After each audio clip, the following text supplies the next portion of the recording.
So right now we're inside the lower level of one of the flankers of the building. There are two opposite angles sticking out, one corner on each end of the structure of Fort Dobbs. And the main purpose of the flankers was to allow for gunfire to leave loopholes cut in every direction and cover every avenue of approach by the enemy, as well as creating fields of intersecting fire from the loopholes on the main structure itself, hitting people at a 90-degree angle. On the ground level of one of the flankers of the fort, archaeologists discovered that the fort actually had an interior well, and I'm standing next to the site of that well here today. Part of the reason Fort Dobbs was placed on this hilltop was because of water. The hillside is in between the fork of two creeks, each about a quarter mile to the north and south of the structure, and at the time, in the 1750s, there were natural springs that the soldiers certainly used for water that were closer to the hilltop itself.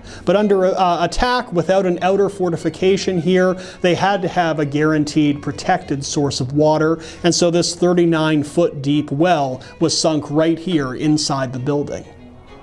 Now, while the main structure of Fort Dobbs was 3 stories high, each of the corner flankers was 2 stories. That was really all they needed to afford a good view of the countryside and to allow for enfilade gunfire to cover all the walls from multiple levels. We believe on the second floor of both flankers, the fort mounted small swivel cannons, much like the one that's next to me here. We are unsure how many swivel guns were here when the fort was first built in 1756, but know for certain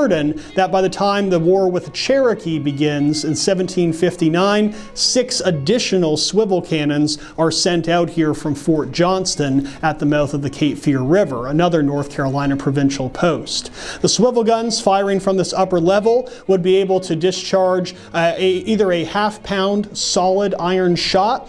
fairly accurate to a range of more than 200 yards, or if the enemy was close, getting up to the fort's ditch filled with an abattis of sharpened tree branches, slowing that enemy force down, the swivel gun could turn into a giant shotgun, discharging grape shot, in this case a paper bag with 12 .60 caliber lead musket balls contained inside. A swivel gun can be fired by just one soldier. It doesn't require a crew such as a larger artillery piece might, and defending this post against an enemy force lacking cannons themselves, having even just swivel guns gives these men a major edge in the defense of Fort Dobbs.